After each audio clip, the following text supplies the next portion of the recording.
Bonjour à tous. Je m'appelle Jimena and thank you for being here Merci in this session of d'être dans cette fundamentals of séance research. sur les fondamentaux de la recherche clinique.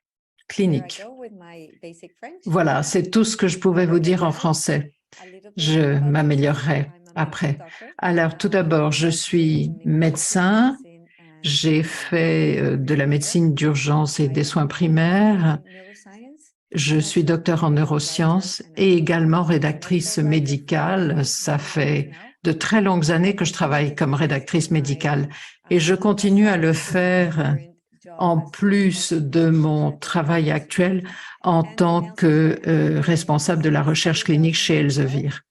Depuis 2012, je travaille chez Elsevier à différents titres et j'aide les clients partout dans le monde pour améliorer les solutions, améliorer la valeur des abonnements, pour essayer de vous fournir quelque chose d'utile, et c'est le but de ce webinaire en particulier.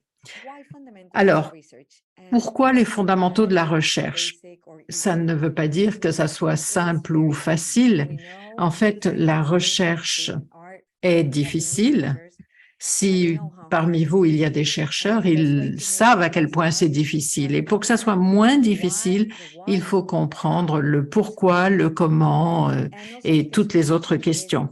Et comme la recherche est nécessaire et incontournable, alors pourquoi est-ce qu'elle est nécessaire? Pourquoi pensons-nous que nous devons faire de la recherche clinique? C'est cela sur lequel nous allons nous concentrer aujourd'hui. Nous avons besoin de toutes sortes de recherches pour améliorer. Mais pourquoi faire de la recherche? Très souvent, vous voyez l'image sur la droite, sur les pratiques fondées sur des données probantes.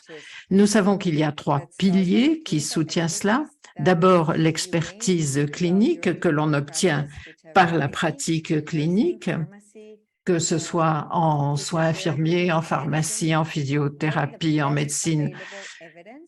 Et ensuite, il y a évidemment les meilleures données disponibles et évidemment les préoccupations et les préférences du patient. Ces 3 éléments sont très importants.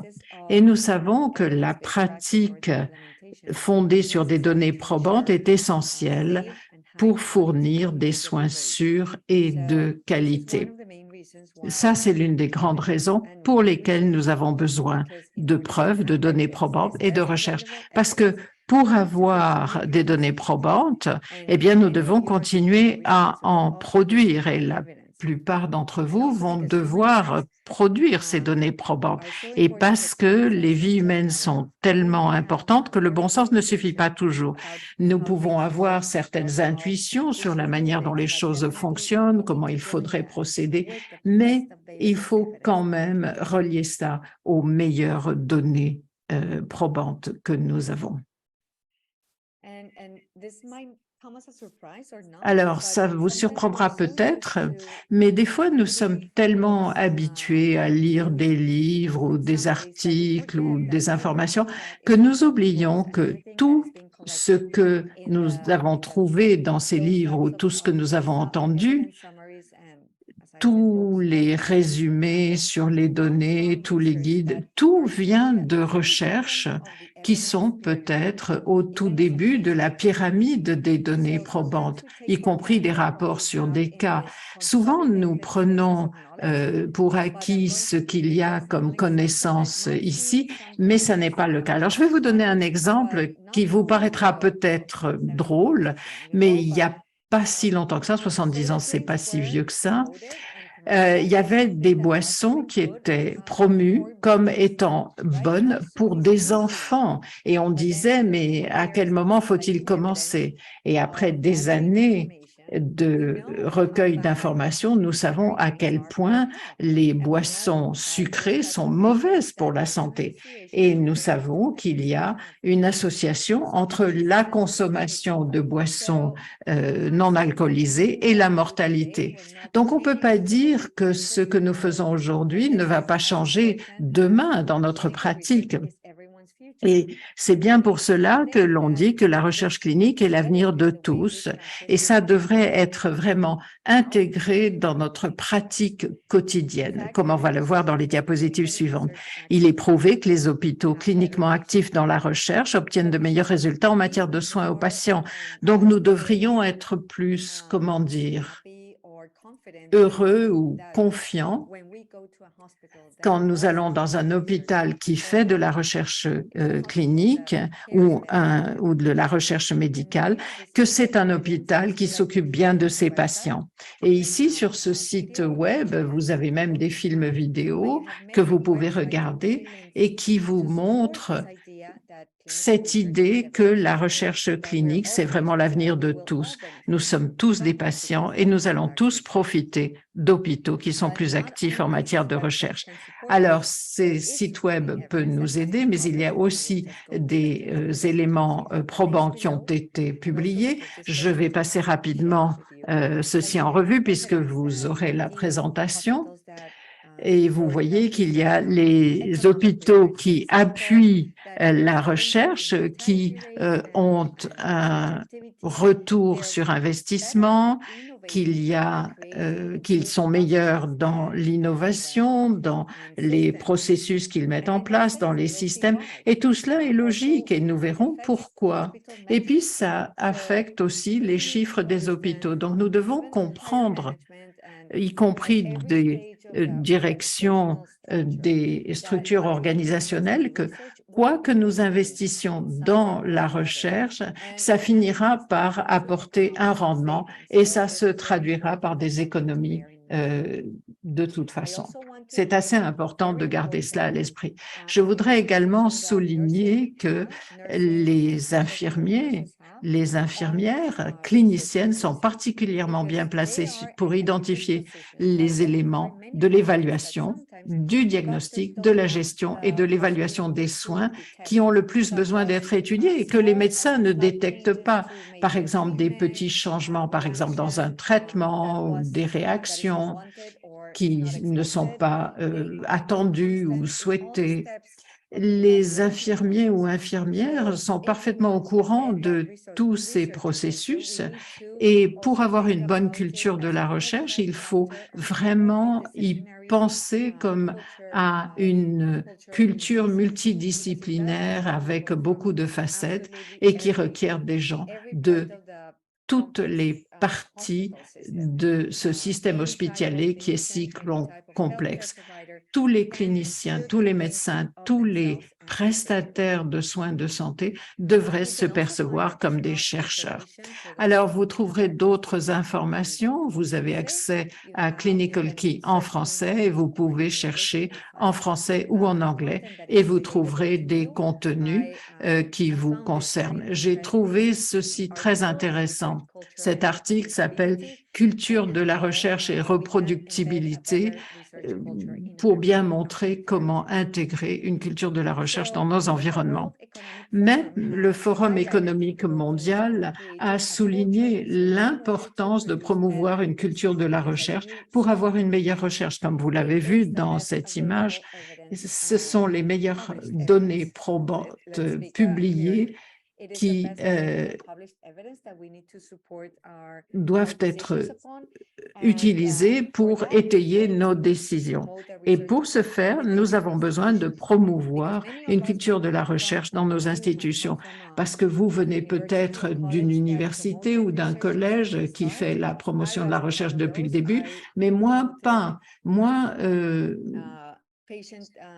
nous avions une promotion des relations patients-docteurs, mais pas du tout de recherche. On faisait beaucoup de pratiques, mais pas de recherche. La recherche était quelque chose qui, disons, pesait sur nos pratiques futures, qui n'était pas vraiment idéal. Et je le regrette beaucoup. Et c'est quand j'ai commencé à préparer mon doctorat, que j'ai fait de la recherche, que j'ai bien compris que tout ce qu'on fait peut avoir un impact à l'avenir.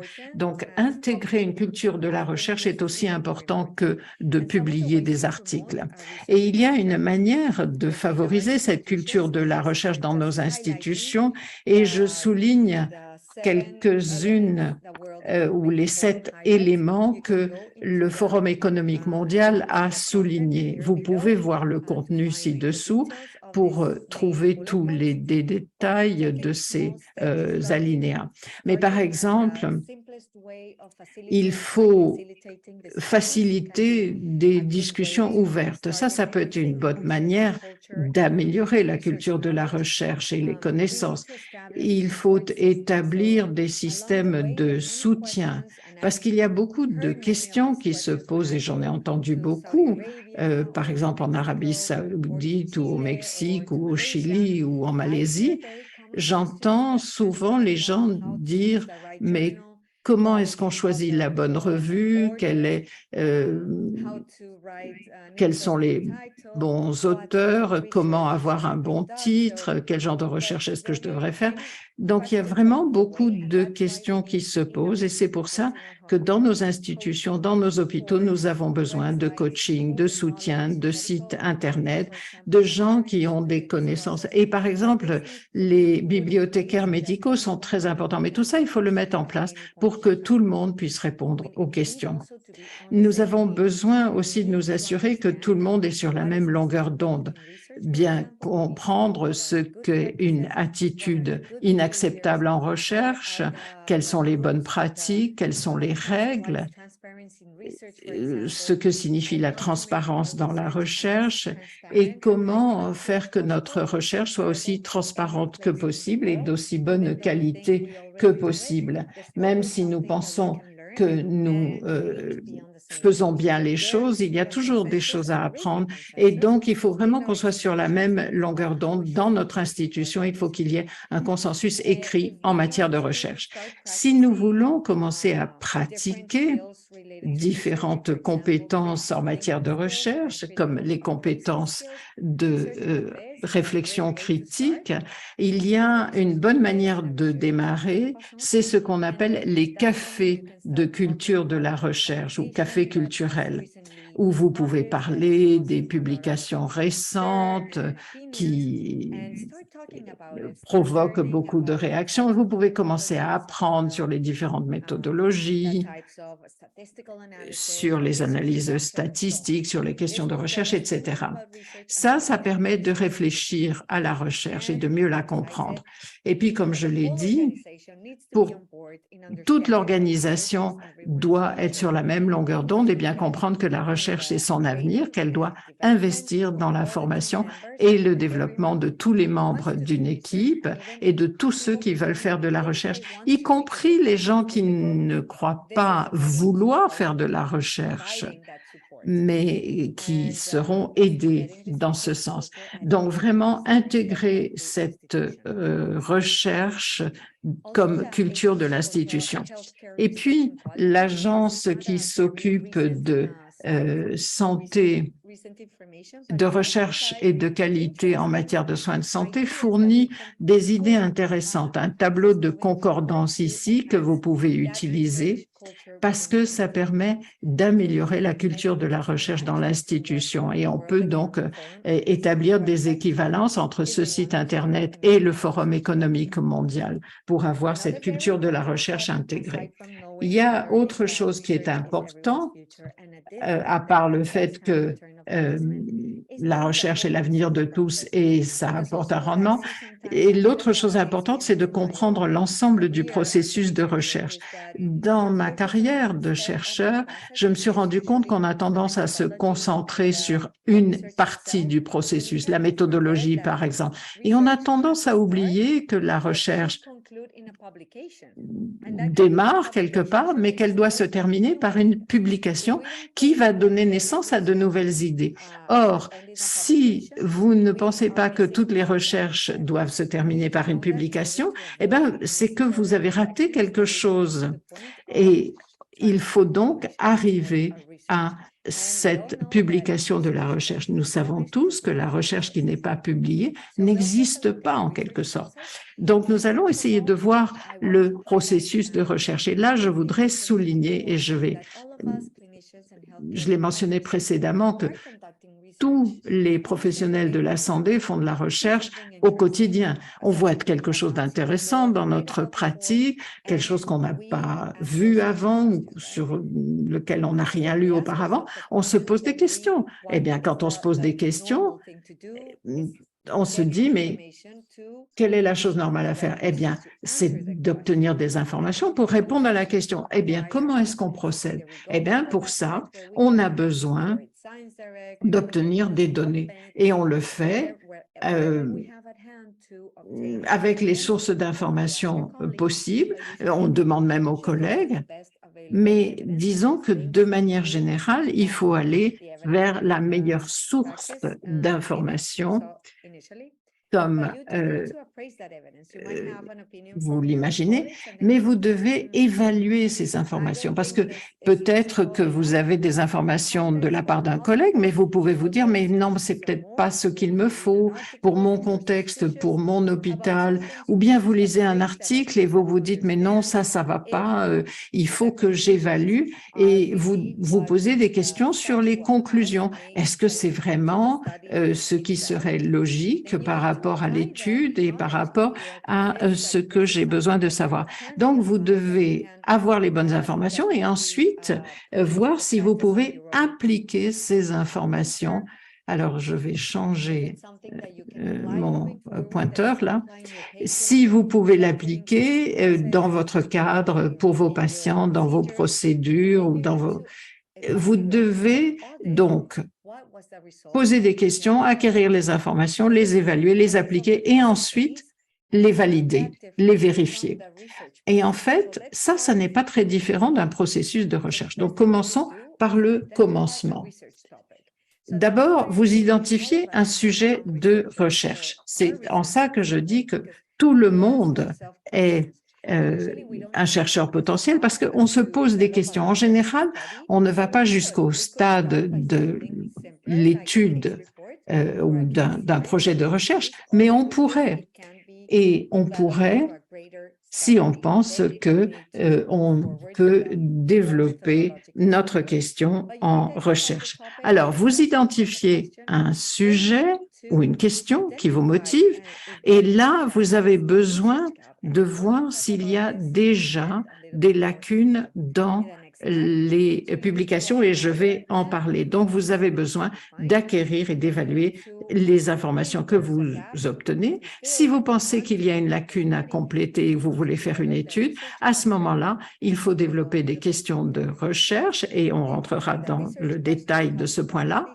Après, vous avez le type d'études, le type de données, de méthodes, les statistiques que vous allez utiliser, les méthodologies pour développer les questions ou de manière à que ça corresponde à votre étude. Vous écrirez le protocole. Vous devez avoir un protocole très détaillé, mais j'en parlerai dans la diapositive suivante. Et ensuite,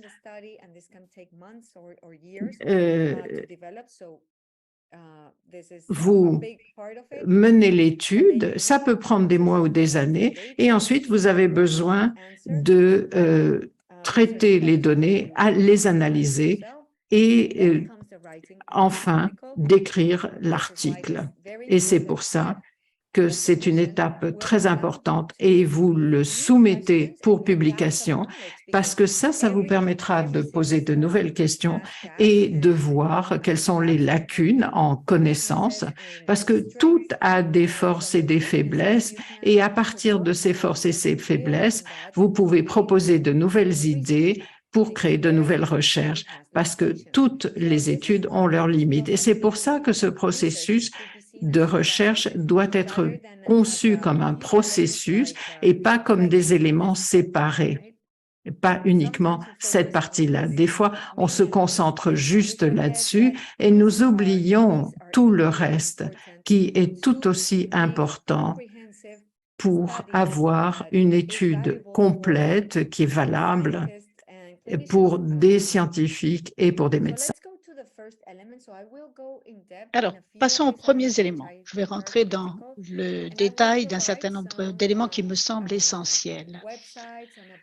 Je vais vous donner un certain nombre de liens ou de sites web que vous pourrez aller examiner si vous n'avez pas suffisamment de ressources dans votre institution, des sites web, des liens. Je vous donnerai tous ces éléments tout à l'heure et vous fournirez ce qui me semble le plus approprié pour vous aider dans ce processus de recherche.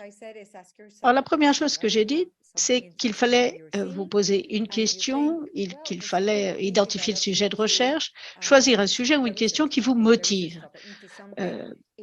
quelque chose d'intéressant pour éviter les frustrations. Certaines questions, vous allez les écarter d'emblée parce qu'elles ne vous semblent pas suffisamment intéressantes ou ne sont pas urgentes ou simplement parce qu'elles ne méritent pas qu'on y consacre des ressources. Mais s'il y a quelque chose qui vous tient à cœur, qui est proche de votre expérience ou que vous avez vécu au premier chef ou qu'un des membres de votre famille a traversé, ça peut être un sujet qui va vous motiver pour poursuivre vos recherches parce que, comme je l'ai dit, la recherche, ça n'est pas facile, c'est quelque chose qui peut se traduire par des frustrations, donc vous devez être motivé. Ensuite, une fois que vous avez le sujet, il vous faut bien voir si ce sujet est appelé de la même manière dans différentes parties du monde. Parce que lorsque vous allez faire votre recherche pour voir s'il y a une pénurie dans ce domaine, un écart à combler, il faudra chercher ou utiliser des mots-clés correspondant à ce sujet et à tous. Vous avez ici un site web que je vous recommande pour trouver d'autres termes pour un même sujet, Mesh on Demand et Mesh Browser. Ce sont 2 ou 3 sites web. Je vais vous montrer d'ailleurs des captures d'écran. Si vous cherchez par exemple Mesh on Demand sur Google et j'ai copié-collé simplement un paragraphe tiré d'un livre, je l'ai mis ici sur cette diapo et ça m'a donné un certain nombre de termes mesh qui viennent donc de titres médicaux.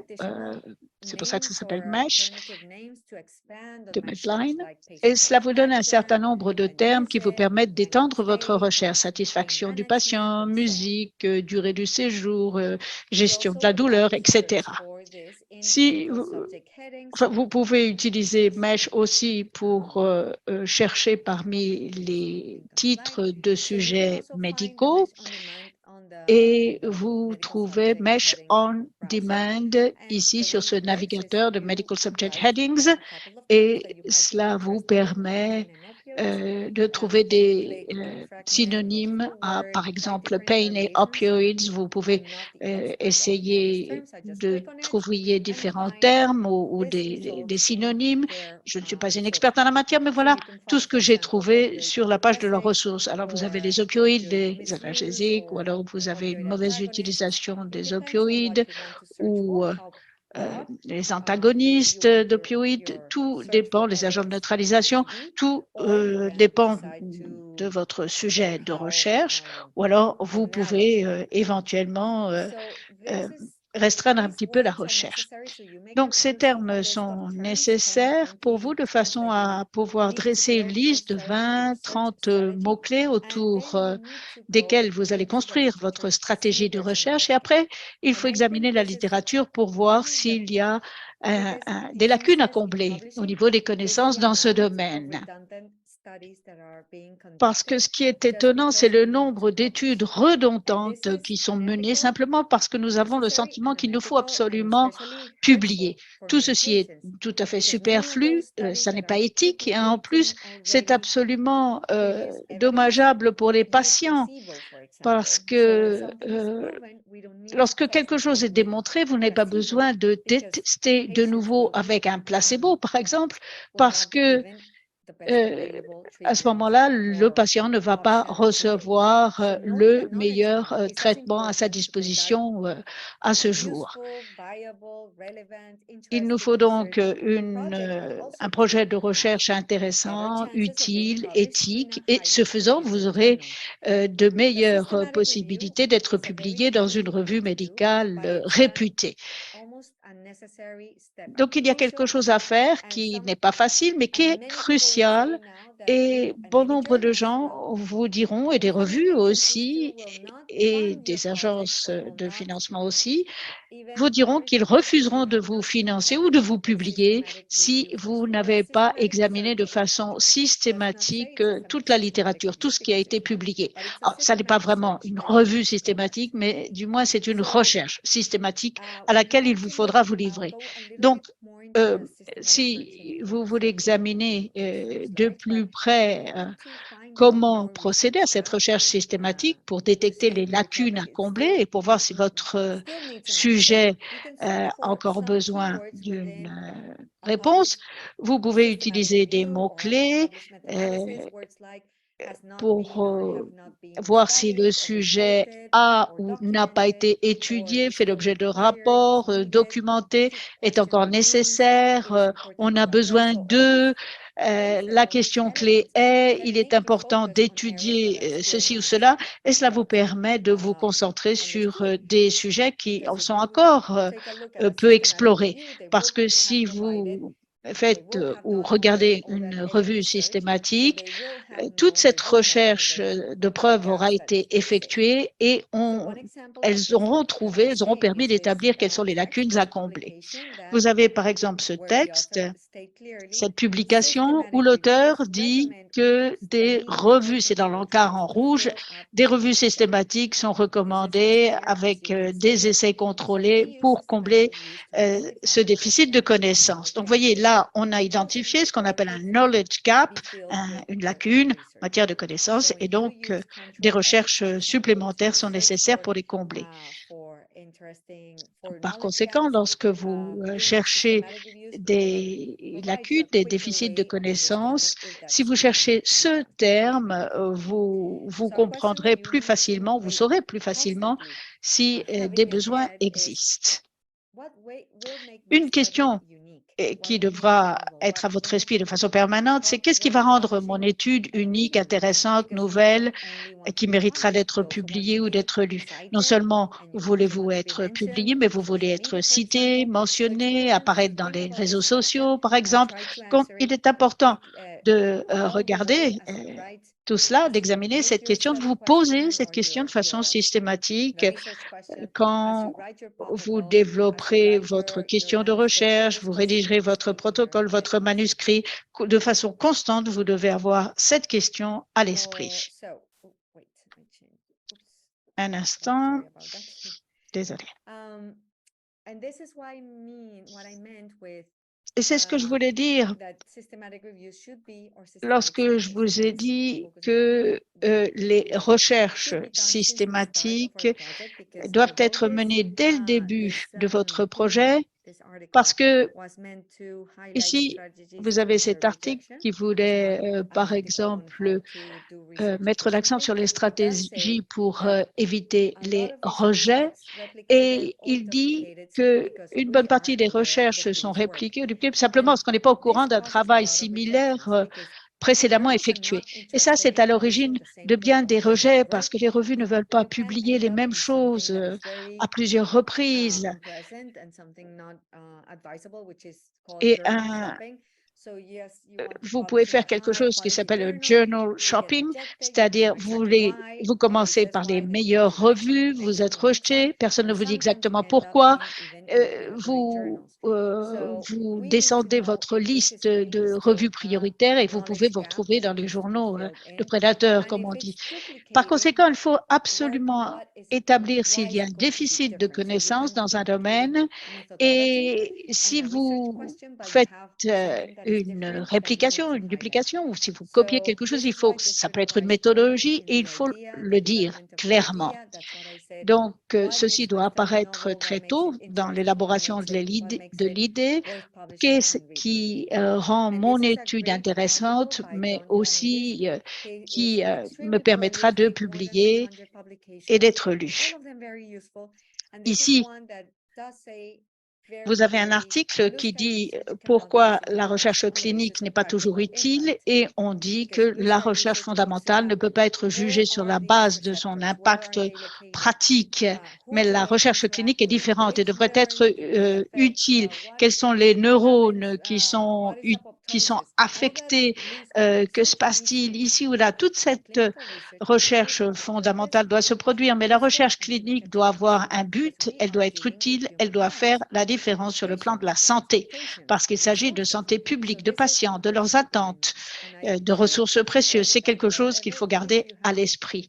Et si vous avez la possibilité de monter une équipe de recherche intéressante qui a différentes aptitudes, si vous voulez créer cette culture de la recherche et la développer, eh bien, posez-vous toutes ces questions. Une fois que vous avez une idée en matière de recherche, dites-vous, est-ce que c'est un problème de santé? Est-ce que le contexte est le bon? Peut-être qu'on n'a pas besoin de nouvelles études dans ce domaine.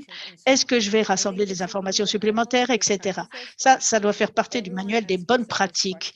Tout le monde doit se poser ces questions avant même de se lancer dans une méthode quelconque de recherche pour économiser le temps et les ressources. Je vous recommande de lire Sine qua non.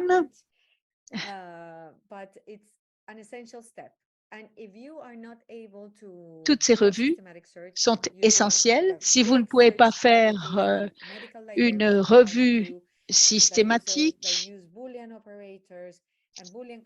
vous pouvez utiliser les opérateurs booléens, faire ça dans Medline ou aller sur ces sites web qui sont à l'écran et qui vous permettent de trouver des revues systématiques qui ont déjà été effectuées. Ça, c'est quelque chose, disons, qui est à mi-chemin. Si vous ne voulez pas procéder à votre propre revue systématique, même si je vous recommande de le faire, voici des bases de données comme Trip Database où vous pouvez introduire des termes de recherche ou même les questions PICO, où vous pouvez aller à Cochrane, par exemple, dont la spécialité est de mettre sur pied des revues systématiques et des méta-analyses. Vous avez différents sites web qui peuvent vous appuyer et vous permettre d'obtenir ou d'identifier des revues systématiques qui ont été faites sur le sujet sur lequel vous allez faire porter vos recherches. De même, et c'est lié à ce que je vous disais tout à l'heure, et à ce que j'avais encadré en rouge tout à l'heure, vous devez vous demander si votre étude va être faisable, si vous allez pouvoir la mener à bien avec les aptitudes, les ressources, le temps dont vous disposez. Et il faut faire très attention parce que certains projets meurent de leur belle mort parce qu'il y a beaucoup de frustration, les patients ne sont pas faciles à recruter, on n'a pas l'argent, on n'a pas les aptitudes, les compétences. Donc, il faut faire très attention lorsqu'on définit la portée d'un projet et comment on va le mener à bien. Ça, c'est une question à se poser dès le début. Le côté intéressant, après la faisabilité, l'intérêt. Est-ce qu'il y a réellement un déficit de connaissances? Peut-être que ça n'est plus le cas ou ça n'est pas intéressant, mais c'est quelque chose que vont se demander les revues. Est-ce que c'est nouveau? Est-ce que c'est éthique? Est-ce que c'est pertinent? Donc, ce sont les finer, vous le voyez ici, critères, les critères fins pour une bonne question de recherche. Donc, faisabilité, l'intérêt, la nouveauté, le côté éthique et la pertinence. Pour répondre à la question, il nous faut réunir les données probantes les plus intéressantes et clairement, les méta-analyses sont en haut de la pyramide. Il vous faut rassembler les meilleures données ou preuves disponibles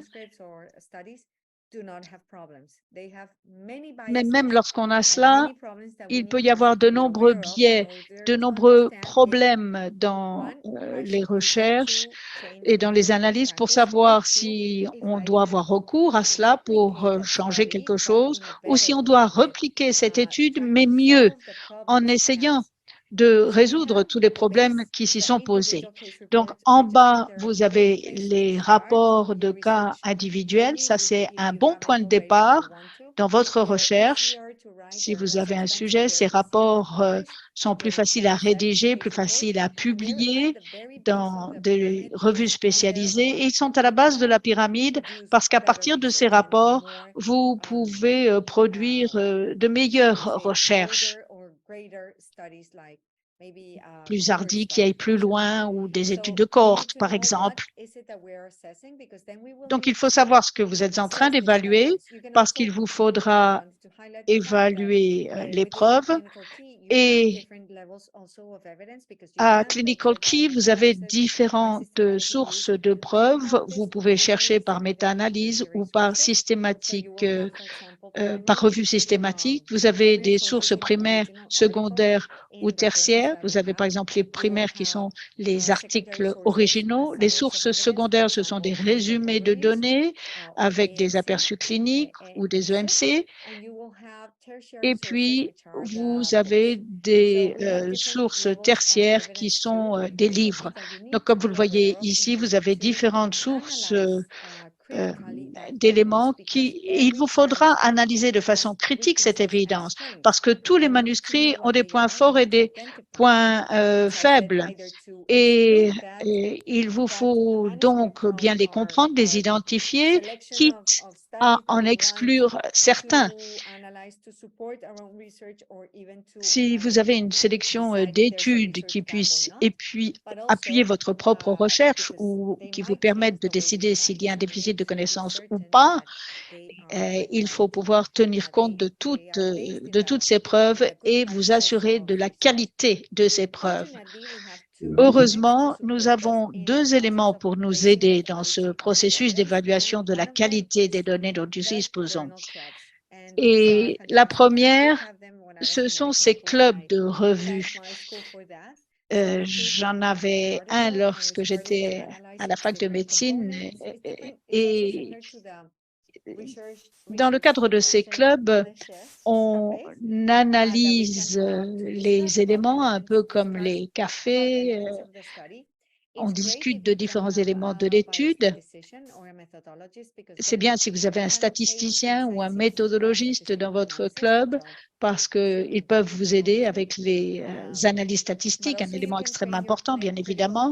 Et vous pouvez également utiliser des checklists. Et je vais vous montrer des sites web où vous pourrez obtenir ce type d'éléments et pratiquer l'esprit critique dans votre équipe. Voilà, pour la France. Donc, nous avons plusieurs sites Internet qui vous donneront des checklists et qui vous aideront à comprendre et à évaluer les preuves que vous lisez.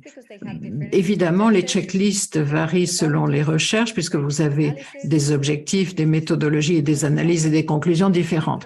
Alors, les checklists, vous les trouvez par exemple dans CASP. CASP, c'est un site qui a été fait par Mark Master et une école d'infirmiers, qui est vraiment très utile. C'est programme d'évaluation critique, enfin compétences en évaluation critique. Voici le site web et vous voyez par exemple, il y a pour des essais contrôlés randomisés, voilà à quoi ça ressemble. Vous avez différents éléments et la checklist va les souligner avec toute une série de cadres sur lesquels il faut cliquer et ça vous donne une idée des questions à poser. Par exemple, est-ce que la question est bien focalisée? C'est-à-dire, est-ce que c'est clair? Est-ce que vous avez une population? Est-ce que vous avez des comparaisons? Est-ce que vous avez une intervention? Qu'est-ce qu'on étudie? Est-ce que c'est clair? Etc., etc. Donc, ça vous donne des astuces, des questions. Et puis, il y a également le GBI qui a un outil d'évaluation critique que je trouve très utile Et puis, il y a des outils qui ont été révisés pour des examens systématiques. Et vous avez également, et ça je voudrais souligner, une checklist pour les rapports de cas.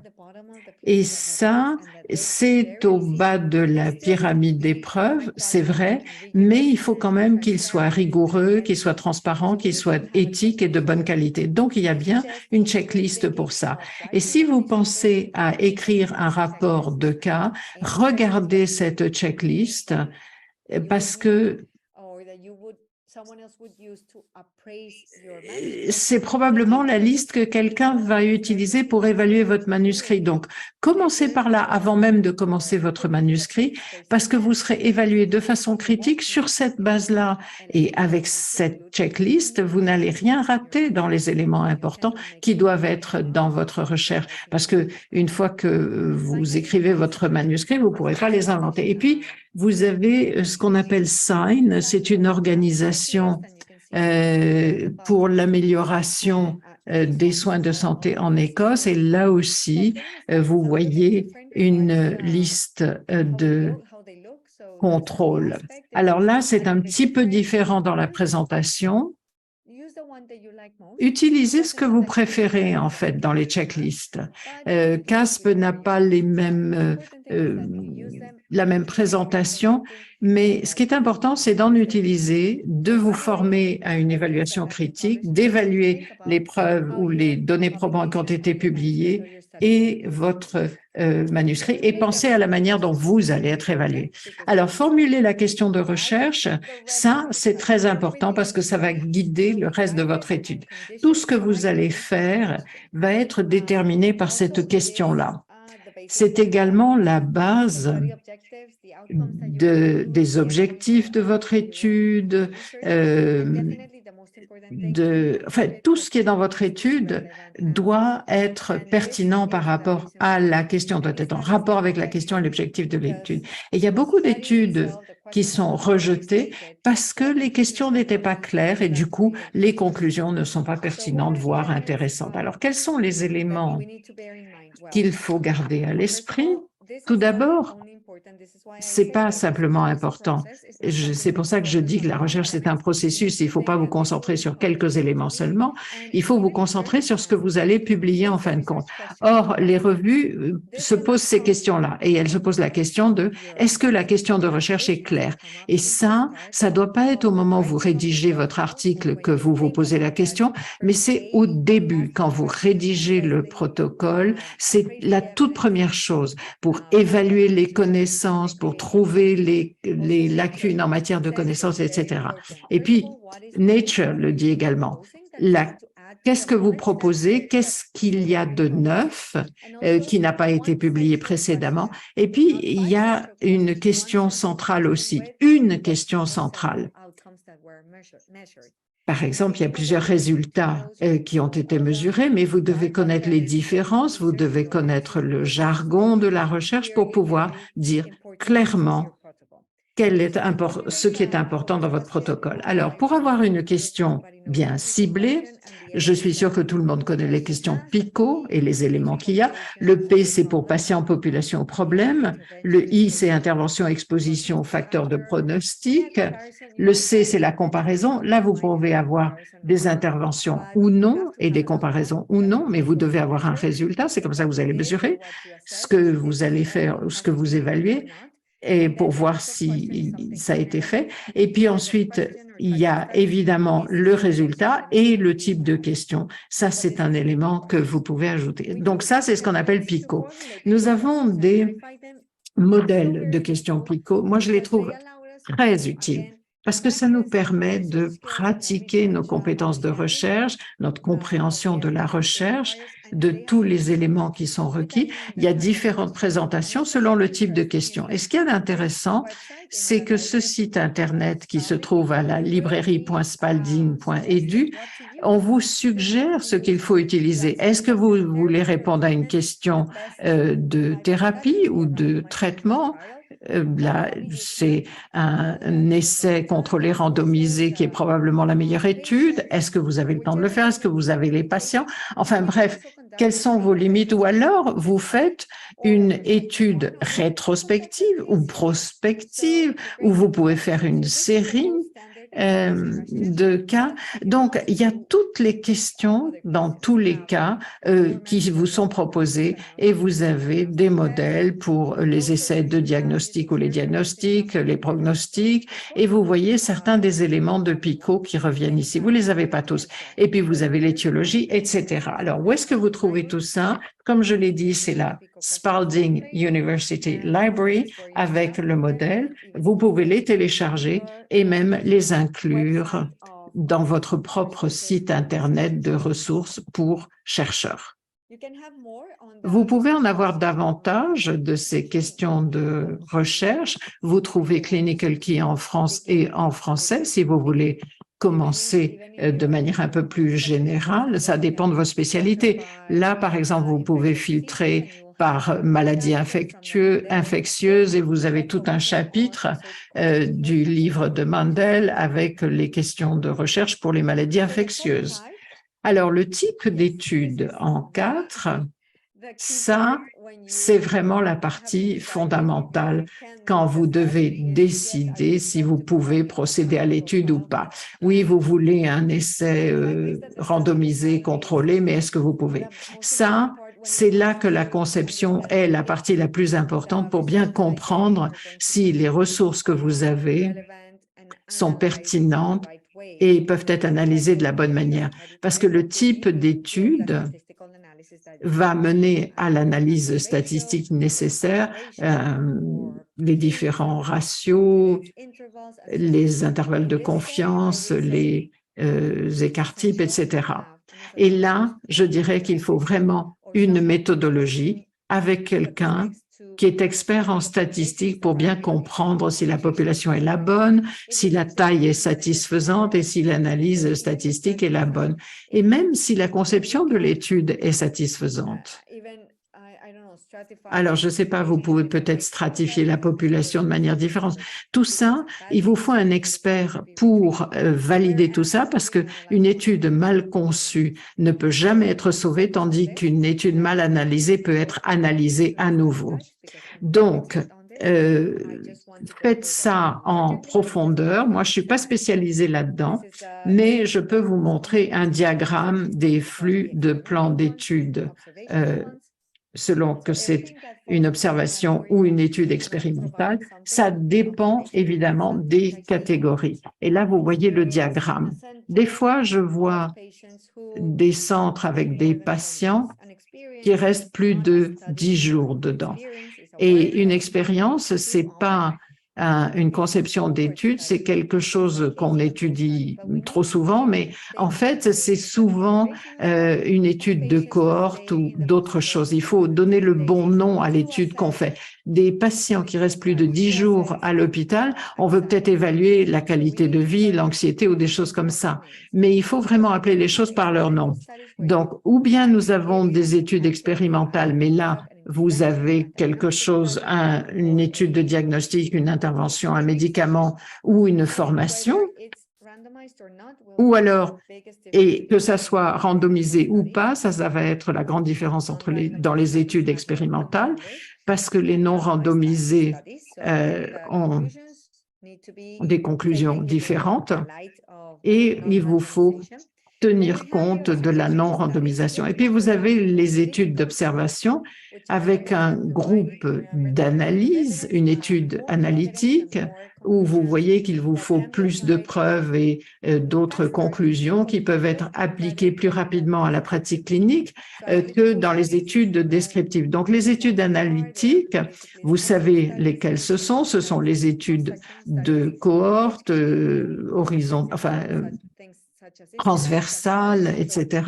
Et vous voyez l'exposition, la prévalence, vous avez des données qui sont très importantes Et là, ce qui est important, c'est pas que ça soit randomisé ou pas. Et je vois des institutions qui n'aiment pas faire des études d'observation parce qu'elles pensent qu'elles sont pas aussi puissantes ou aussi importantes ou qu'elles seront pas publiées aussi facilement que des essais contrôlés randomisés. Or, ce n'est pas le cas. En fait, vous pouvez avoir des tas de résultats qui seront extrêmement intéressants. Bien sûr, ça prend des années avant d'y parvenir, mais c'est une étude de cohorte d'observation qui donne des résultats. Et puis, vous avez celles qui sont purement descriptives, qui font état de quelque chose, qui font rapport avec, comme les rapports de cas ou les séries de cas ou les études de cas. Et ça serait, disons, une grande description des études. Et je vais souligner quelques éléments parce que je vois que le temps passe vite. Alors, pour faire la différence, vous avez les études prospectives où la cohorte est sélectionnée en fonction de l'exposition souhaitée. Et là, par exemple, vous avez un tremblement de terre, par exemple, ou une catastrophe radioactive, ou une épidémie, ou une pandémie. Ça, c'est parfait pour ces expositions rares où vous devez les évaluer de manière prospective, vous pensez aux résultats et vous décidez de ce que vous allez étudier, comme par exemple le cancer de la peau ou du poumon. Et là, vous évaluez entre les populations qui ont été exposées et celles qui ne l'ont pas été. Quelles sont les différences et vous ne pouvez pas avoir de relation de cause à effet parce que sinon, ça serait un essai randomisé, mais vous pouvez dire qu'il y a une association entre l'exposition et les conséquences ou les résultats. Et puis, vous avez les études rétrospectives. Là, elles viennent en général de données sur des patients qui ont été recueillis dans le passé. Et des fois, vous en avez besoin parce que vous ne pouvez pas faire autre chose, vous pouvez faire une étude de cohorte rétrospective. Alors, c'est utile pour analyser des résultats multiples. Pourquoi? Parce que vous savez déjà ce qui s'est passé pour cette population et vous savez déjà l'essentiel sur la population. Les patients ne sont pas perdus. Vous savez quelle est la population que vous allez évaluer et vous pouvez choisir des milliers de résultats, des rapports analytiques, des études de diagnostic, etc., tout ce que vous voulez. Et vous pouvez les évaluer et vous choisissez un moment, celui de l'exposition, vous comparez les nouveaux cas avec les anciens et puis vous avez quelque chose d'utile.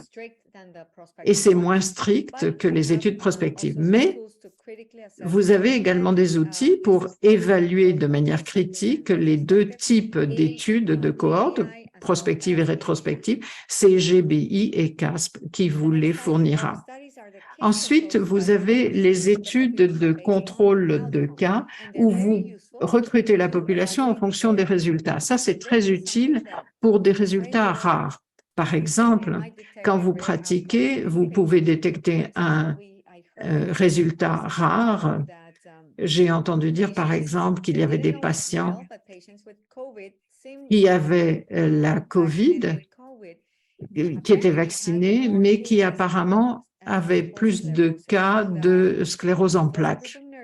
C'était un groupe d'infirmières qui a voulu évaluer ça, qui a voulu voir l'association avec plusieurs facteurs perturbants, parce qu'il y a évidemment beaucoup de choses qui provoquent la sclérose en plaques, et du coup, c'était un résultat rare pour une cause qui est peut-être liée ou pas, et ils avaient besoin donc de créer une étude de cas. La chose importante là-dedans, et ça c'est difficile, il faut une population similaire de patients infectés par la COVID, qui soit similaire en âge, en morbidité, etc., pour pouvoir enlever tous les éléments qui pourraient prêter à confusion et limité à la vaccination comme cause possible de sclérose multiple, de sclérose en plaques.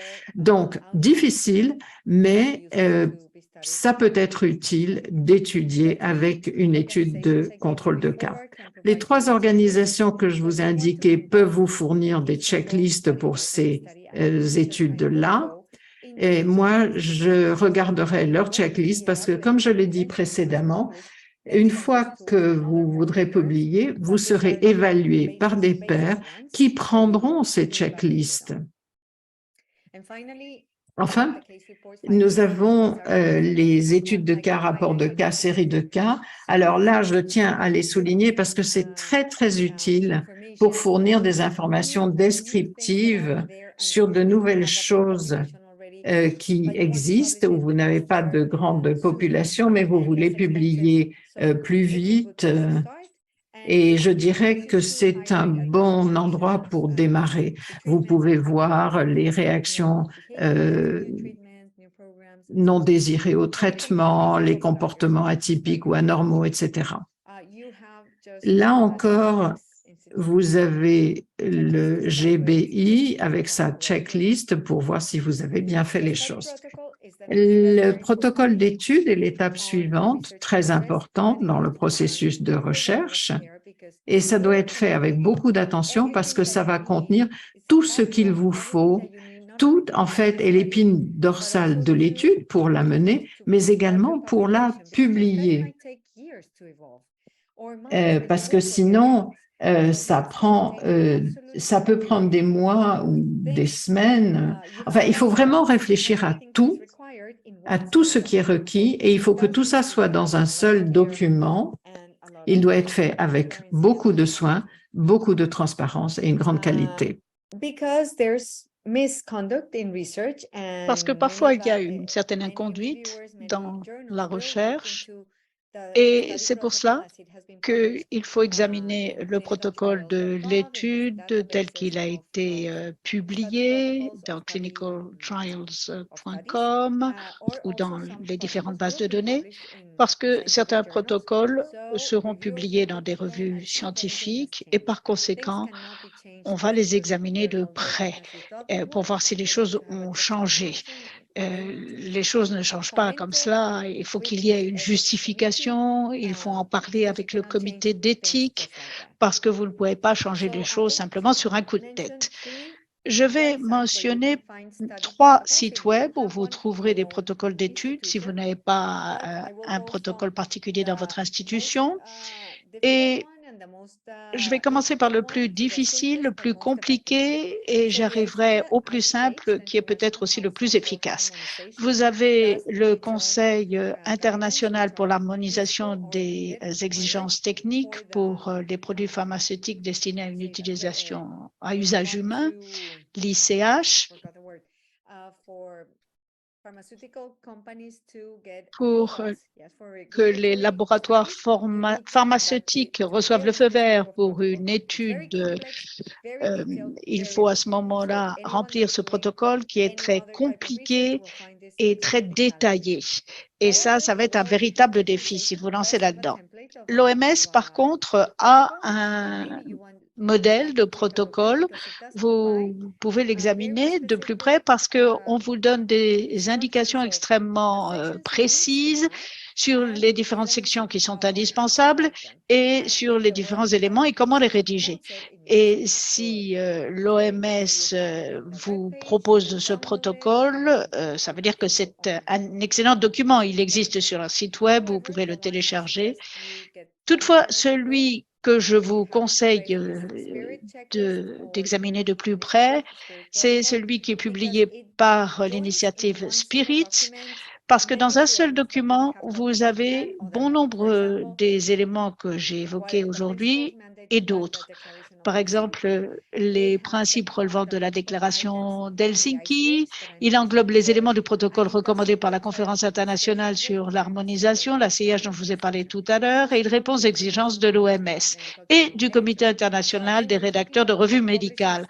Par conséquent, Il s'agit de l'étape de publication et là, l'esprit est, Spirit plutôt, adhère à tout cela. Vous avez le site web, vous pouvez chercher aussi protocole Spirit et il existe dans une traduction française, ce qui est utile. Ça a été disponible, ça a été traduit en français par Cochrane en France, donc je ne crois pas qu'on puisse faire beaucoup mieux. Vous devez aussi enregistrer votre essai clinique.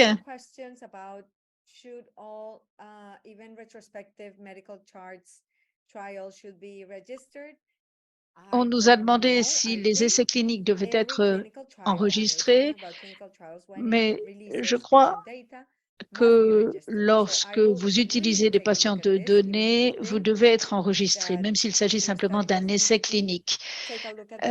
Mais regardez de plus près les règles parce que je pense que cela fait partie de la recherche éthique et transparente que nous menons. Clinicaltrials.gov est le meilleur site pour cela. Je vous invite à l'examiner de plus près. Et si vous décidez de publier votre protocole d'étude ou votre essai clinique, vous pouvez regarder les protocoles qui ont déjà été publiés. Cela vous inspirera peut-être. Si vous voulez faire une revue systématique et vous publiez votre protocole d'étude, vous aurez peut-être des commentaires ou des personnes qui se sont chargées de revues antérieures qui ont fait des commentaires et ça ne peut qu'améliorer votre propre étude. Et finalement, on m'avait donné 1 heure. Bon, je vais dépasser un tout petit peu, mais je voulais finalement conclure sur les points 8 et 9 du processus d'étude. Ça n'est pas la partie principale, cela mérite une masterclass à eux seuls, mais je vais évoquer rapidement ces 2 aspects, la rédaction et la soumission à publication, pour vous appuyer. Alors, il y a plusieurs sites pour cela. Vous avez Equator. Si vous ne le connaissez pas, ce site web, il est extrêmement utile. Vous trouverez toutes les directives, toutes les recommandations pour les rapports auxquels vous pouvez songer. Je vous invite à les regarder, à vous familiariser avant votre recherche et vous voyez, on utilise une grille pour évaluer les directives de pratique clinique. Il y a pratiquement des directives ou des guidelines pour tous les types de recherche, tous les types d'études. Et je vous invite à les regarder de très près parce que c'est la seule manière de garantir la haute qualité de votre étude comparable à ce que fait Master, Cochrane ou quelles que soient les bonnes institutions de par le monde. Les agences de sécurité de santé publique françaises. Bref, vous devez suivre ces différentes recommandations. Alors, Equator en est un.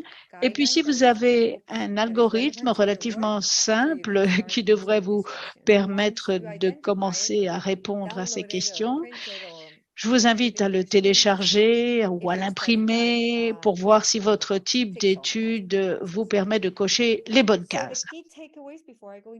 Alors, les principaux enseignements avant de passer aux questions, si vous en avez. Pensez à ce qui va rendre votre étude différente. Réfléchissez à cela par rapport à toutes celles qui ont été publiées. Effectuez une recherche systématique de la littérature afin d'éviter les doublons inutiles et contraires à l'éthique. Et pour être sûr d'être publié, une question de recherche inappropriée conduit à une réponse non pertinente, ce qui est une perte de temps et un gaspillage d'argent, voire cela peut être préjudiciable à la santé des patients. Et une étude mal conçue ne peut jamais être sauvée, alors qu'une étude mal analysée peut généralement être refaite. Donc, demandez à quelqu'un de revoir votre étude Il faut voir si votre analyse statistique est bonne, vous avez besoin d'expérience, d'expertise dans ce domaine. Ne prenez pas ces choses à la légère parce que cela va avoir une influence importante sur votre étude. Le protocole lui-même de l'étude, c'est l'épine dorsale de l'étude et c'est pour ça qu'il faut rentrer dans le détail. Ça va être l'épine dorsale de votre étude et de toute publication découlant de la recherche. Et puis, utilisez les checklists qui sont à votre disposition pour vous aider à la sélection de la meilleure conception pour votre question d'étude, de recherche. Si vous avez une population, regardez si vous pouvez suivre cette population parce que c'est dans votre zone de contrôle, ou alors vous ne pouvez pas, vous faites une étude rétrospective, mais c'est aussi utile pour vous aider à rédiger votre protocole. Vous connaîtrez les éléments que vous devrez fournir pour la publication de votre manuscrit et pour la rédaction du manuscrit lui-même. Et CASP, SIGN, JBI et Equator sont les différents éléments et sites que je vous ai mentionnés. Vous y trouverez tout ce dont vous avez besoin. Voilà les éléments fondamentaux de la recherche médicale. Je m'en tiendrai là, mais nous allons passer aux questions. Au cas où vous en auriez. Oui, je vois qu'il y a pas mal de questions dans le chat. Merci pour les compliments. Alors, quelle est la différence entre le protocole et les directives ou recommandations? Le protocole est au début de tout, y compris d'une recommandation. Une recommandation, une guideline, c'est un manuscrit qui va regrouper des preuves pour fournir des recommandations. Il y a une structure, une méthodologie, des questions PICO, une stratégie en matière de recherche. Normalement, les bonnes recommandations représentent un consensus d'experts qui analysent les données probantes et proposent des recommandations avec une note. Alors, c'est une étude ou un manuscrit, un document, si vous voulez, qui va avoir besoin d'un protocole. Dans le protocole, vous allez dire quel type de notation de grille vous allez utiliser, combien de fois la task force va se réunir, dans quelle mesure vous êtes intervenu. Et si vous voulez produire des recommandations, des guidelines, je vous invite à aller au site web de Jean. Je vais taper le nom exact de ce réseau dans le chat. Et ah non, on ne peut pas taper. Cela va vous donner tout ce dont vous avez besoin pour créer ces recommandations. Donc, ce sont des éléments radicalement différents du manuscrit.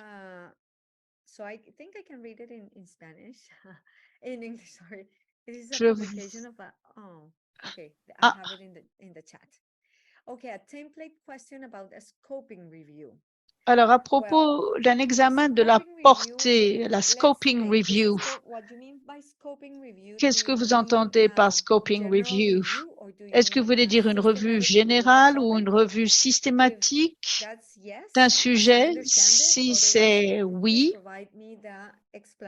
sinon dites-moi exactement ce que vous entendez par cette revue que vous appelez scoping review. Est-ce que c'est une revue de cadrage? Est-ce que c'est une revue narrative? Dites-moi de quoi il s'agit, parce que s'il s'agit d'une revue systématique, comme je l'appelle, il existe des recommandations pour cela. Ah, il s'agit d'une revue du récit, narrative. Non, malheureusement, il n'existe pas de recommandations pour évaluer ce type de revue parce que elles sont très souples finalement.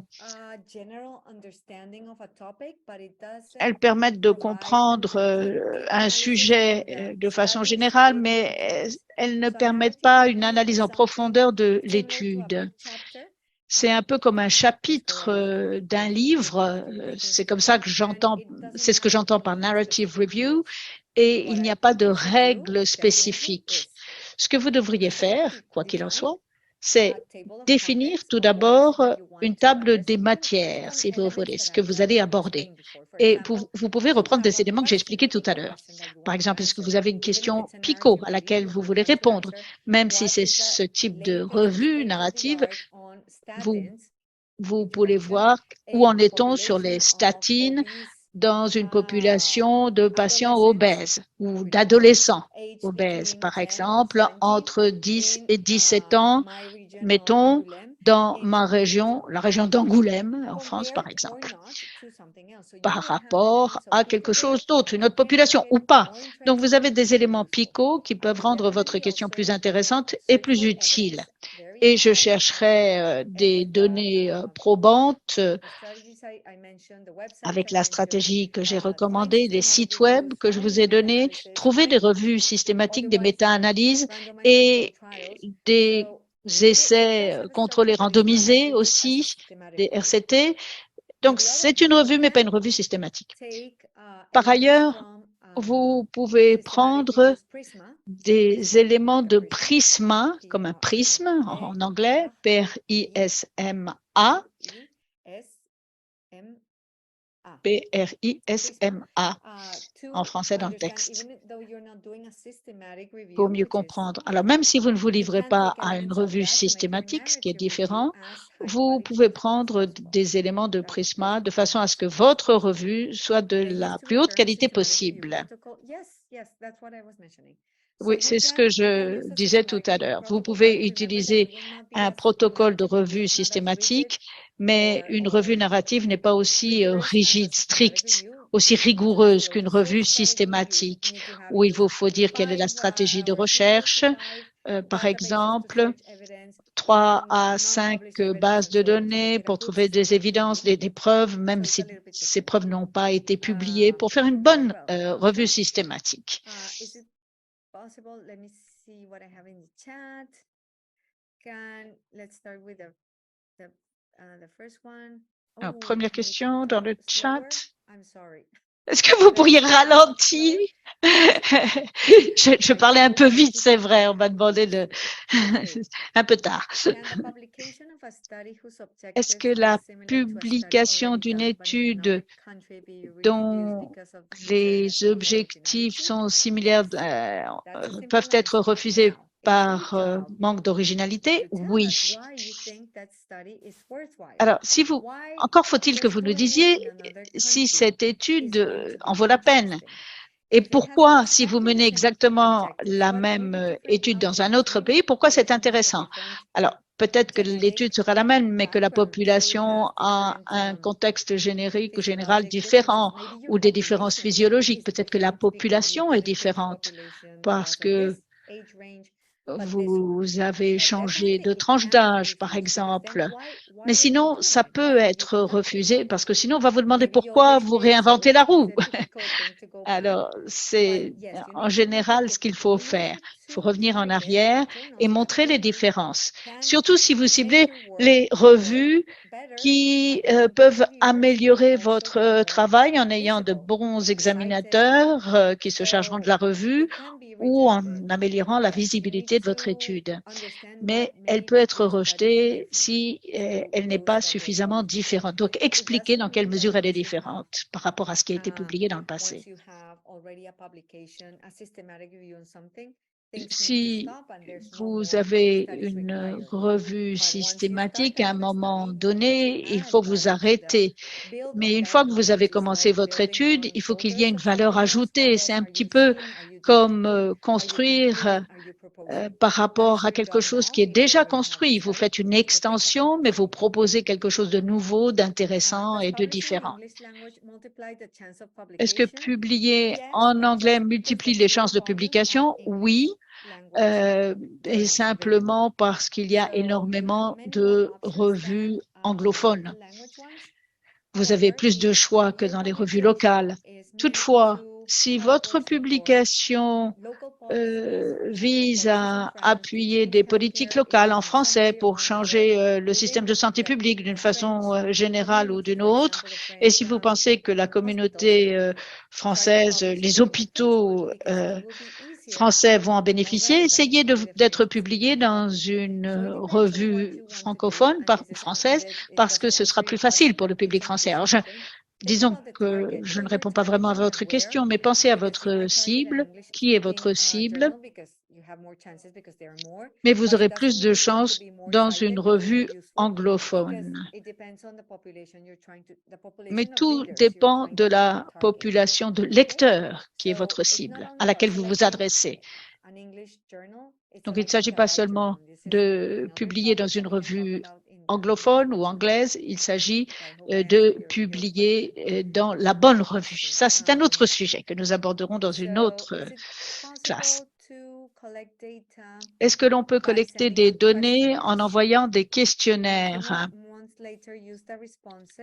Et puis, quelques mois plus tard, utiliser les réponses pour mener une étude rétrospective.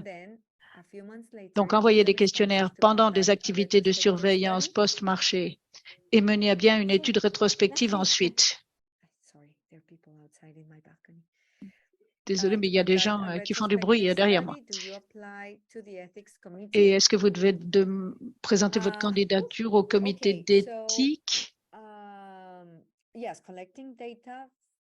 Alors, rassembler des données en utilisant des questionnaires, ça peut être une étude de cohorte ou une étude intersectorale, ça c'est sûr, ça c'est une étude d'observation.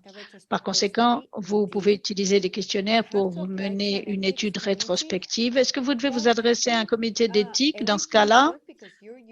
Je crois qu'il faut le faire de façon générale parce que vous utilisez des données concernant des êtres humains.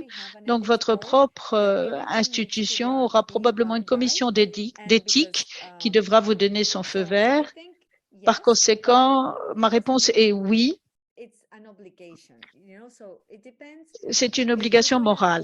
Si vous faites une étude de rétrospective par cohorte, que c'est comme cela que vous intitulez votre étude, ou si votre étude est transversale, eh bien, à ce moment-là, je crois que vous pouvez vous adresser au comité d'éthique, mais ça n'est pas indispensable à chaque fois.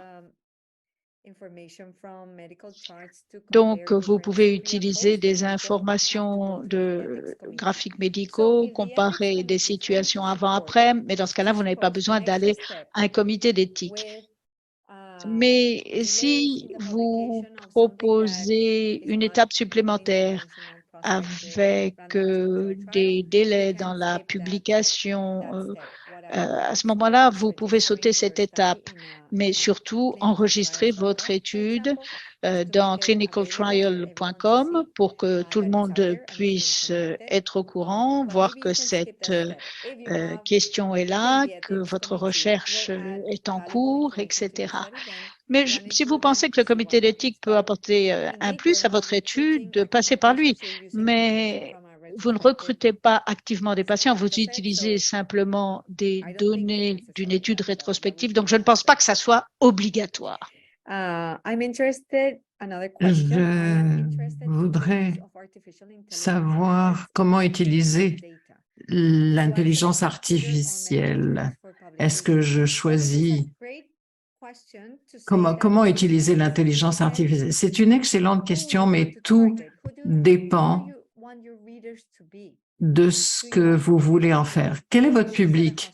Est-ce que ce sont des médecins d'un hôpital qui vont appliquer des méthodes d'intelligence artificielle? À ce moment-là, utiliser des revues médicales pour en parler. Mais si votre recherche est plus dans le détail du processus lui-même, de la méthodologie et, je sais pas,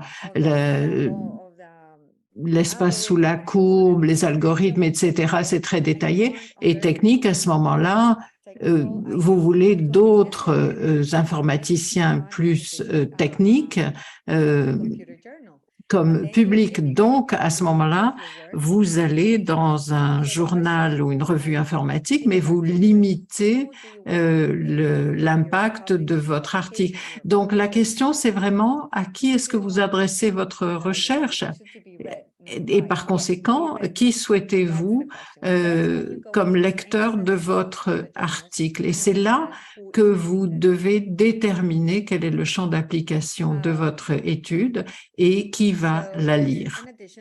Il y a un complément à la question sur l'examen narratif. Est-ce que ça peut être rejeté si ça n'est pas aussi nouveau ou original? Si ça a été étudié dans un autre pays ou dans un autre contexte, là, je dirais qu'il y aurait une comparaison.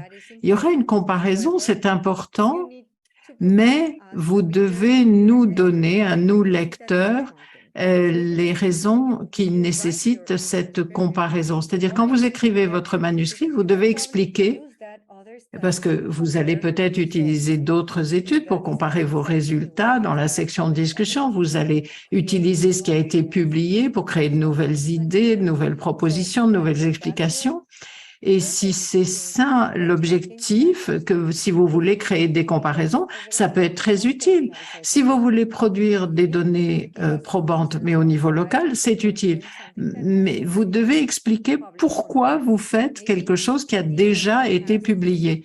Peut-être que 20 ans se sont écoulés depuis l'étude précédente et vous voulez remettre les choses à jour, vous voulez ajouter de nouvelles données. Ça, c'est une raison parfaitement suffisante. Alors, est-ce qu'il est possible de passer de la compilation de cas à une série de cas, à une étude de cohorte? Est-ce qu'on peut passer de l'un à l'autre? Donc, passer d'un rapport de cas à une étude de cohorte, c'est ça? Oui, c'est possible, bien sûr. Si vous recrutez une population suffisante pour que cela corresponde à la conception de l'étude, à la définition, au type de l'étude, et si le type de l'étude le mérite, oui, bien sûr. Et il y a des choses qui se passent comme ça. Vous commencez par une étude de cas et puis vous arrivez à une étude multicentrique avec des tas d'autres cas que vous avez trouvés ou d'autres personnes qui sont intéressées par le même sujet et vous finissez par une étude multicentrique qui peut être très utile. Donc oui, c'est possible. J'ai compris le commentaire sur l'identification des journaux prédateurs. Alors ça, on peut peut-être en parler aussi. Est-il possible de publier maintenant une étude qui a été faite l'an dernier pour une maîtrise ou est-ce que le retard va avoir un impact sur le processus? Alors la réponse est c'est possible.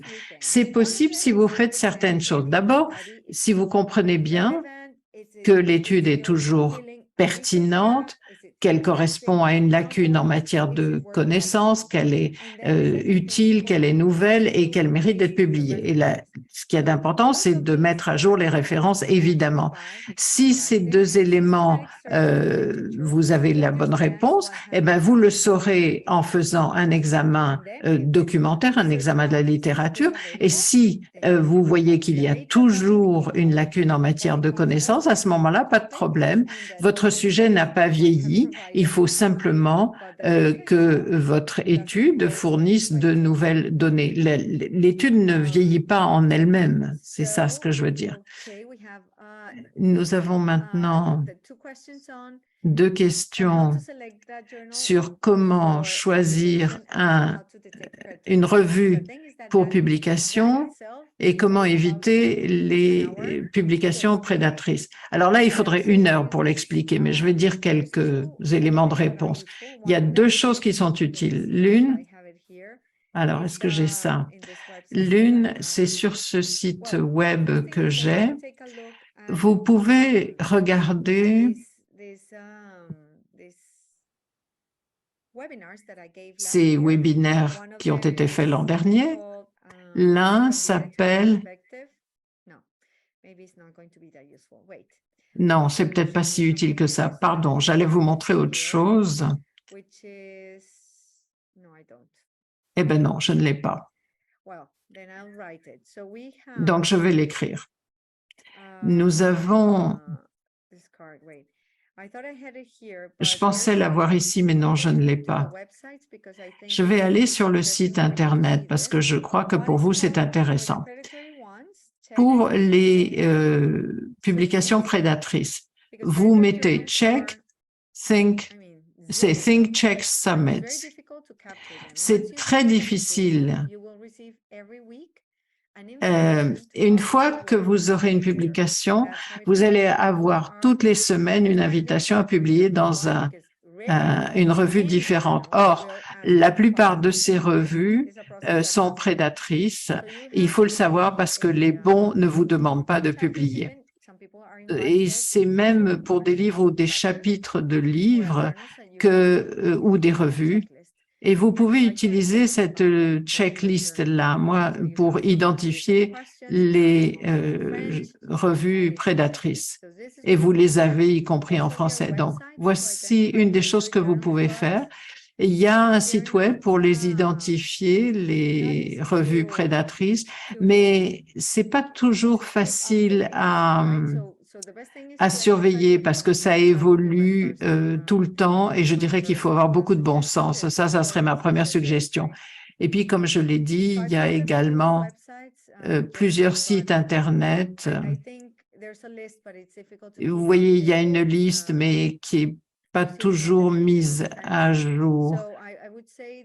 Donc, je dirais que utiliser Think, Check, Submit, certainement. Et nous n'avons pas le temps maintenant, mais il y a autre chose qui s'appelle Journal Finders, qui est donc un chercheur de revues, qui est intéressant parce que ça vous donne les informations qui vous permettent de choisir les bonnes revues, les taux d'acceptation, les temps de publication, etc. Il y en a de Springer, il y en a de différentes maisons d'édition. Et il y en a une qui est agnostique, je dirais, parmi les maisons d'édition. Find Journal, vous avez besoin de rédiger les mots-clés. Et puis, il y en a un autre encore qui s'appelle Jane, sur la sémantique. Et là, vous avez besoin de taper votre titre ou votre résumé et ça vous donne une liste de suggestions. Il y a des critères qui sont fournis et qui varient d'une source à l'autre, mais c'est quand même très utile. Donc, regardez toujours les sites Internet. Ici, par exemple, je vais voir journal, revue de médecine, par exemple. Vous allez toujours dans le Author Center, donc le centre des auteurs. Vous regardez les objectifs et le champ d'application. Vous voyez ce qu'il y a qu'ils acceptent dans cette revue particulière. Vous regardez la page web pour essayer de bien comprendre le genre de manuscrits qui sont acceptés, les publics auxquels ils s'adressent. Vous voyez, par exemple, la plupart des articles sont soumis à un examen par les pairs. Vous trouvez beaucoup d'informations pour décider si c'est la bonne revue pour votre publication ou pas. Alors, quoi d'autre?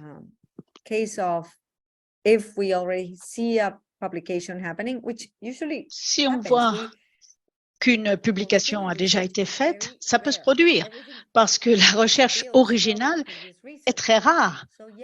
On construit toujours sur des études préalables. Donc, vous pouvez publier des recherches similaires, comparables à ce qui a déjà été publié, mais il faut expliquer ce qui est nouveau, ce qui a été ajouté à la connaissance actuelle.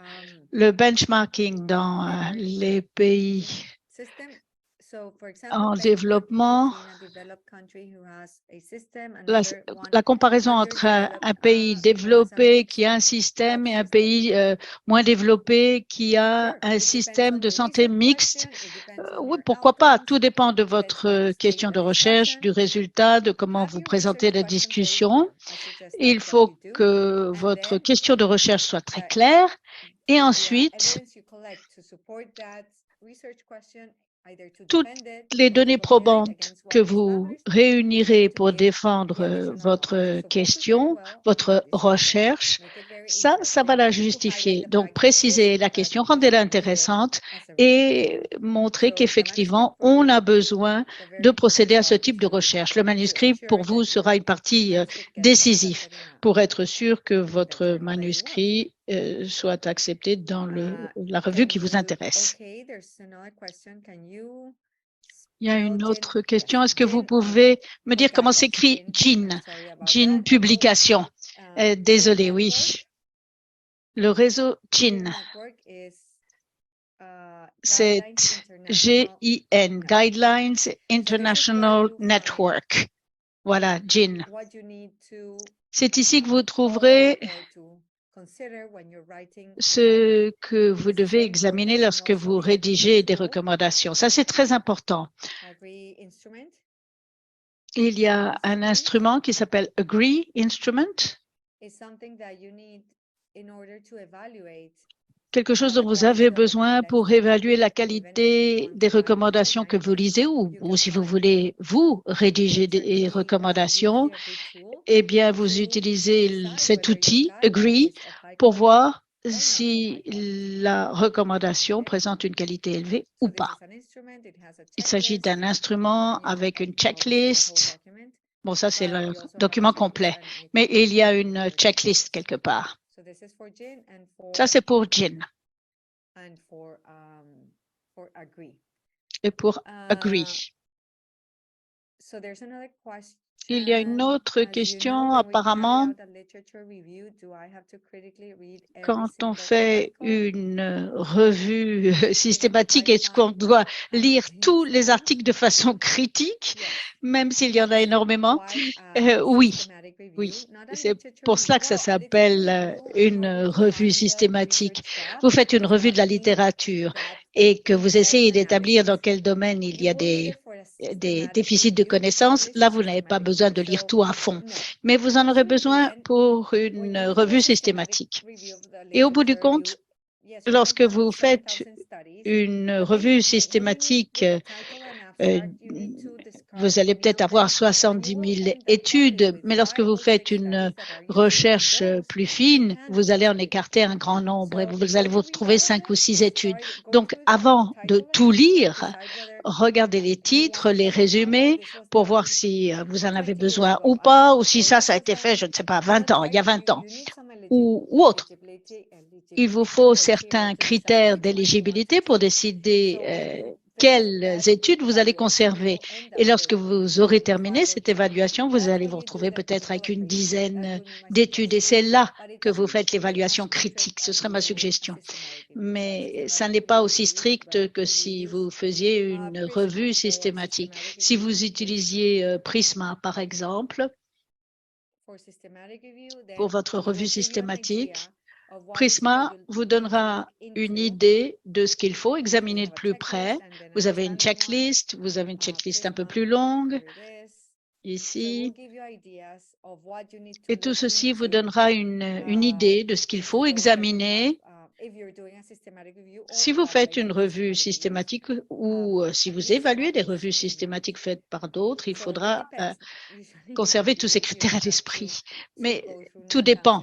Vous n'avez pas besoin d'examiner en détail 9000 études parce que vous allez écarter un grand nombre d'études d'emblée. Je peux vous le dire, ça, je peux vous l'assurer. Merci à tous ceux qui m'ont complimenté sur le chat. Des conseils pour trouver des collaborateurs internationaux pour mener des recherches multi-citées. En fait, De prime abord, je vous dirais que nous avons un certain nombre d'outils pour cela. Alors, contactez tout d'abord votre représentant Elsevier, on pourrait vous aider. Et si vous menez une étude qui examine un certain nombre de publications, dans les publications, vous allez trouver les affiliations des auteurs et vous pouvez vous adresser à eux. Vous trouverez cela et vous pouvez aller sur PubMed, par exemple, pour voir les affiliations des différents auteurs.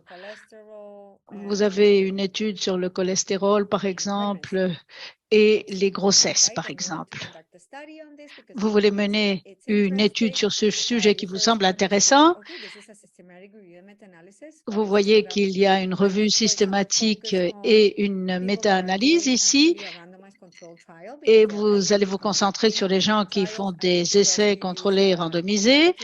Eh bien, je suggérerais de prendre ceux qui sont plus récents. Ici, vous avez les fibres solubles et les groseilles, par exemple. Ah, ça vous semble intéressant. Vous allez voir les affiliations. Et là, vous voyez le département de kinésiologie, une école d'infirmières. Ah, tiens, je vois qu'ils appartiennent à l'Université du Nevada, où je connais des gens, ou la division d'endocrinologie, par exemple, de Charleston. Donc, vous allez peut-être vous adresser à James Alexander, qui, en général, le dernier auteur, c'est le chercheur principal de l'équipe, soit le premier, soit le dernier. Donc, vous pouvez contacter James Alexander, vous allez voir ce qu'il a publié par ailleurs et chercher dans Scopus. Ah non, on ne peut pas. Google Scholar peut-être. Vous cherchez son profil et ses coordonnées. Parfois, vous avez des auteurs correspondants. S'il s'agit d'un article en libre accès, cette personne sera peut-être l'auteur par correspondance. Donc, c'est un parcours du combattant, c'est vrai, mais vous trouverez James Alexander. Vous pouvez chercher ses coordonnées. Ici, il n'y a pas d'auteur correspondant dans ce qui est annoncé ici, mais vous pourrez peut-être simplement le harceler sur Google, le chercher. Tiens, le voilà. Donc, ce serait comme ça que je suggérerais de procéder, mais on peut vous aider si vous contactez votre représentant Elsevier. Voilà. Et Mariam a mis que pour toute autre question, vous pouvez écrire à csfranceelsevier.com. Il y a une dernière question. Est-ce qu'il y a une méthode spécifique pour que ceux qui travaillent dans l'ingénierie civile pour faire des revues de littérature?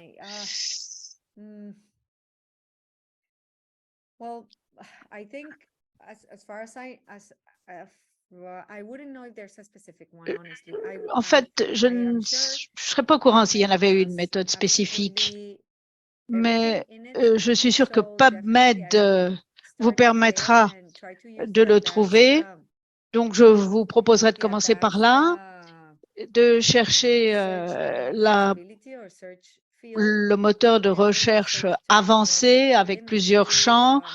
Comme cela, vous pouvez limiter votre recherche à l'ingénierie civile, mais je n'ai pas de méthode spécifique à l'esprit. Il y a des choses qui sont difficiles, mais vous pouvez peut-être rajouter architecture, je ne sais pas, hein, j'invente là. Et structural integrity, let's say. Vous pouvez mettre structural integrity, intégrité structurelle, par exemple, sciences sociales. Par exemple, vous pouvez rajouter la langue. Si vous voulez le français, peut-être que ça ne fonctionne pas. Parce que, alors, oui, vous pouvez utiliser ce menu-là. Alors, vous pouvez faire ça Donc, vous rajoutez ces différentes choses et bien sûr, il n'y a rien qui apparaît. J'ai peut-être trop restreint mon champ de recherche. Je vous invite à jouer un petit peu avec cet instrument pour trouver des informations. Il y a autre chose qui s'appelle Trip Database. Non, c'est une base de données médicale, désolé. Mais si je trouve quelque chose, je vous le dirai. Mais PubMed est un bon point de départ. No, you think? Oh, then I'm completely wrong. Let's say. Sujet de santé. Il n'y a que des sujets concernant la santé dans PubMed. Ah, peut-être, je ne sais pas. Ça peut être vrai, je ne sais pas. Est-ce que vous avez essayé? Est-ce que vous avez essayé de chercher publications, base de données? Alors, base de données, des publications pour les ingénieurs, je dirais les études sociales peut-être. Désolée, je n'étais pas au courant de ça, mais vous avez quelque chose là. Vous voyez, en tapant ça, ça vous donne des sujets. Si j'ai une bonne suggestion, je vous le dirai. Parce que pour l'instant, je n'en ai pas, désolée. Donc, merci. Merci à tous. Merci beaucoup. Je vois qu'il n'y a pas d'autres questions. Et ça fait déjà plus d'1 heure que nous sommes ensemble. J'espère que nous aurons d'autres séances comme celle-ci parce qu'il y a beaucoup de sujets que j'aimerais aborder avec vous sur comment écrire des articles de revue, comment trouver les bonnes revues. Si vous voulez tout comprendre, vous pouvez aussi nous écrire, nous suggérer d'autres sujets si vous le souhaitez. Merci infiniment. Et vous ne devez pas payer PubMed. Vous devez payer certains articles qui ne sont pas en accès libre, mais faites Google Scholar et ça vous donnera toutes les informations pour tout ce qui est en dehors du domaine médical. Google Scholar est peut-être général, mais vous trouverez beaucoup de choses. Bien. Merci beaucoup. J'étais vraiment très heureuse de cette séance et j'espère vous revoir rapidement. Bonne journée. Au revoir. Au revoir.